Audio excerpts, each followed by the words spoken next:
Hi there. In this video, I'm going to show you the exact pop-up strategy that we've successfully used for some of our merchant clients to increase their conversion rates on email pop-ups by up to 30%.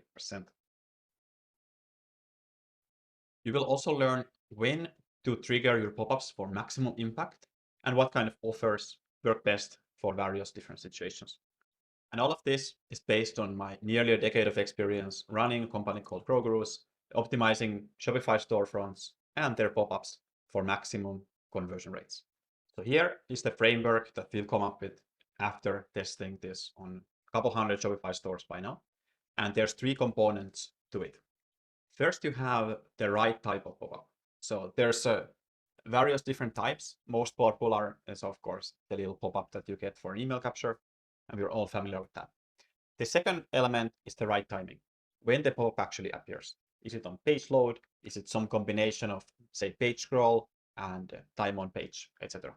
And the third and the most important one is the offer. What are you actually offering in exchange of that email address of the visitor? So three things to get right, and that might appear to be simple. However, and it's definitely not easy to get right, because what you're looking to do here is do something better than what everyone else is doing to gain a competitive advantage.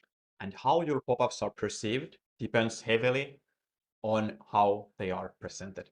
So let's break that down step by step. So the first is the different types of pop-ups. And here, a rule of thumb. The easier the pop-up is to close, the less it disrupts the user experience. And the harder it is to close, typically the more it disrupts the experience. However, also the higher the conversion rates. So that's something to keep in mind. And you're looking to balance this. So if you have a situation where you're on either extreme, it's not the optimal place to be. So the higher the pop-up distraction, the higher the cost in your overall purchase conversions, and you have also the higher conversion rate. So basically playing big, gambling, etc. But pop-up effectiveness is not just measured in emails collected. It is measured in revenue per user. And this is where you often have an incentive conflict between, say, the email marketing agency and your overall interests as a merchant. Because you want your revenue to be maximum, of course, with profits as well. However, your email marketing agency wants to attribute as much revenue to emails as possible to justify their fees. However, the right approach to optimization is to actually not look at either of those, but to look at the revenue per visitor, revenue per user, or ideally even profit per user. Because if the pop-up doesn't improve revenue per user, then it is just hurting you. And you'd actually be better off not worrying about the pop-up at all, which is a bad situation because now you're spending time on something that loses you money. The most common pop-up types are your full splash page.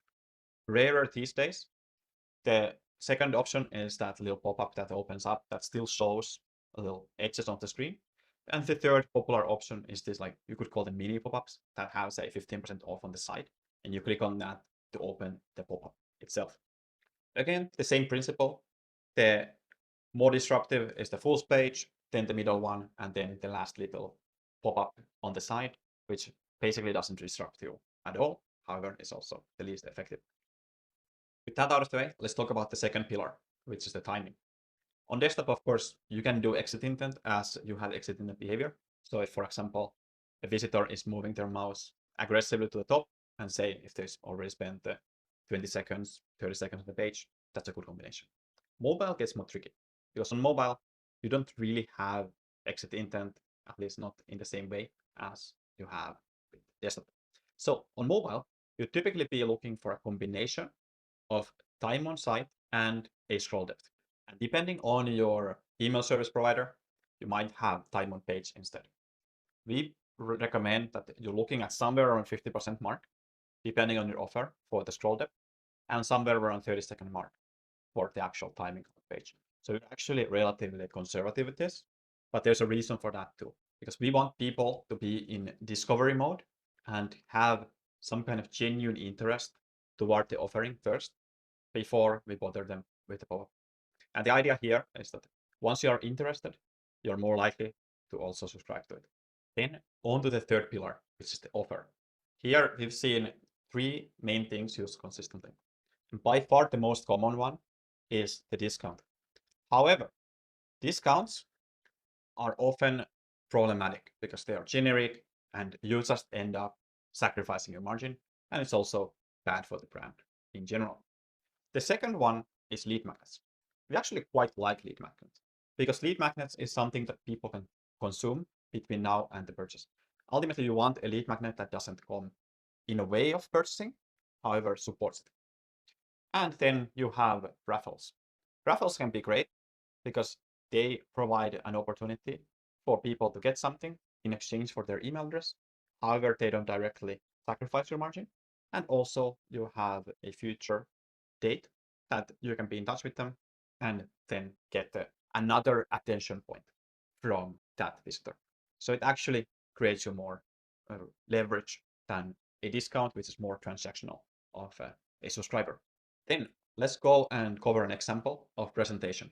So here we have cosmetics packaging now, and their offer is simple yet honest and straightforward. It's a clear promise that there are no strings attached, and to note that they will only receive a couple of emails per month. So now you have that downside covered there, and as a result, there's only upside remaining. And since we have a positive example, let's also have a negative one. Here is Jellycats. Their pop-up appears way too early, and it appears before the customer even has had a chance to learn and browse the products on the site. And the offer itself, it doesn't resonate, and specifically doesn't resonate with the first-time visitors. It's a big no-no because that's what we're targeting. Remember, we're targeting the maybe buyers, the hesitant ones, the ones that aren't yet your customers.